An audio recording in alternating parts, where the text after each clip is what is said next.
এক তীরন্দাজ মেলার মধ্যে খেলা দেখাচ্ছে। তার চারপাশে অনেক মানুষ দাঁড়িয়ে খেলা দেখছে। তীরন্দাজের সামনে 10টা আপেল আছে। সে লোকদেরকে বলছে, আমি কোন আপেলটাই নিশানা লাগাবো? লোকেরা বলল, আপনি 7 নম্বর আপেলে নিশানা লাগান। তীরন্দাজ তীর নিক্ষেপ করলো। দেখা গেল 7 নম্বর আপেলে যেই তীর লেগেছে। এইভাবে সে 10টা আপেলেই তীর নিক্ষেপ করলো। অবাক করা বিষয় হলো, তার নিক্ষেপ করা একটা তীরও লক্ষ্যভ্রষ্ট হয়নি। সেই তীরন্দাজ উপস্থিত সমস্ত লোকদেরকে উদ্দেশ্য করে বলল, আপনারা কি সাক্ষ্য দিচ্ছেন আমি একজন ভালো তীরন্দাজ? সমস্ত লোকেরা বলল, হ্যাঁ, অবশ্যই আপনি একজন ভালো তীরন্দাজ।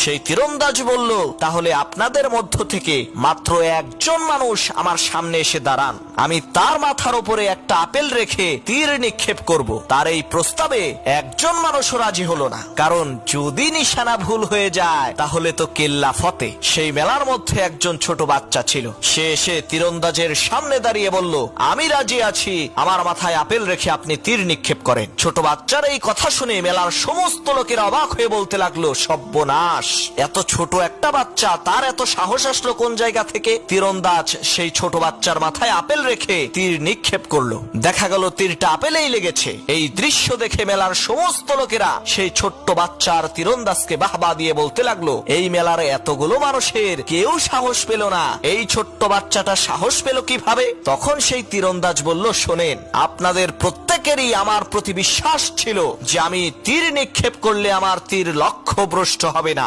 কিন্তু আপনাদের কারো একিন ছিল না। আর এই ছোট বাচ্চাটার একিন ছিল। কারণ হলো, এই ছেলেটি আর কেউ না, সে আমারই সন্তান। ছোটবেলা থেকেই তার মাথায় আপেল রেখে এইভাবে আমি তীর নিক্ষেপ করি, যার কারণে তার দিলের মধ্যে একিন হয়ে গেছে যে অবশ্যই অবশ্যই তীরটা এসে আপেলেই লাগবে। শোনো মুসলমান, আমরা ওই মেলার লোকদের মতোই, আমরা সবাই বিশ্বাস করি যে আল্লাহ তাআলাই আমাদেরকে সমস্ত বিপদ থেকে রক্ষা করবেন, কিন্তু আমরা একিন করি না, যার কারণে আমরা আল্লাহ তাআলার সাহায্য থেকে মাহরুম হয়ে যাই।